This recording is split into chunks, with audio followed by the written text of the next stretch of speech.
Walt Disney, même si des soupçons d'antisémitisme l'ont souvent escorté, a eu l'idée géniale d'humaniser un canard, une souris, qui enchantent les enfants de la planète. Notre paracha de Balak l'a précédé des millénaires auparavant. En effet, la Torah raconte que Bilam, mage des nations, en chemin pour maudire les enfants d'Israël, ne voit pas que sur sa route se dresse un ange pour l'en empêcher.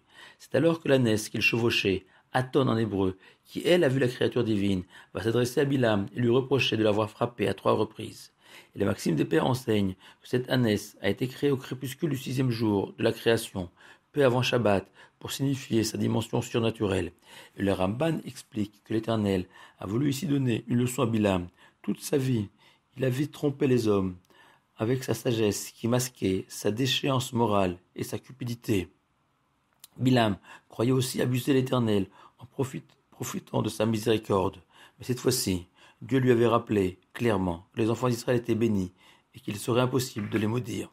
Mais, devant les honneurs et l'argent considérable qui lui étaient promis, Bilam s'imagina tel un malfaiteur chevronné auquel on propose un dernier gros coup, qu'il parviendrait à forcer la main de Dieu. C'est alors que l'Éternel envoie l'ânesse pour rappeler qu'il reste le maître du monde et que toutes ces ruses n'y pourront rien. La preuve, même une ânesse privée de la parole peut se mettre à parler. Toi aussi, Bilam, qui habituellement est doté de cette faculté, je peux te contraindre au silence.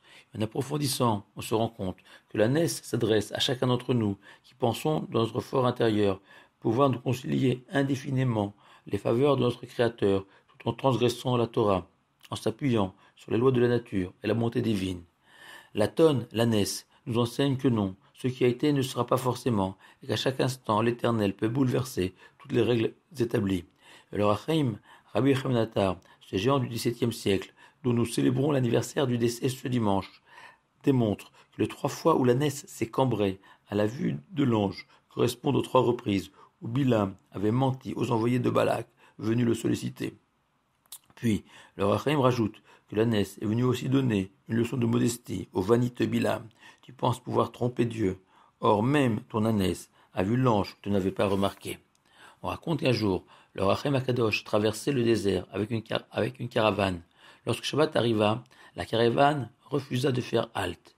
Rabbi Chaim, nonobstant le danger de mort qui lui permettait de profaner le jour sacré, décida de camper seul dans le désert.